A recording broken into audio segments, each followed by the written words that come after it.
Network Plug and Play is a service that works in conjunction with enabled devices to allow for more configurations to be managed centrally and to allow zero-touch deployment of new network devices. We'll learn how to configure Network Plug and Play on a Cisco RV260 router on this edition of Tech Talks. Next.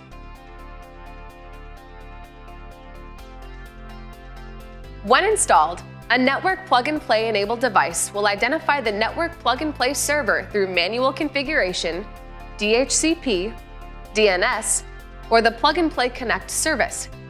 To start configuring Plug and Play on our router, we'll first need to log in. Once logged in, we'll navigate to P&P under the System Configuration tab in the menu on the left-hand side. Here, we'll check Enable and choose one of the available options for P&P transport. If you select Auto, P&P Server Discovery will be downloaded by P&P automatically. If you choose the Static option, you'll need to select and enter the appropriate IP or FQDN number, the port number, and choose the certificate to be imported from the CA Certificate drop-down menu. Once you've finished, click Apply. It's really that simple.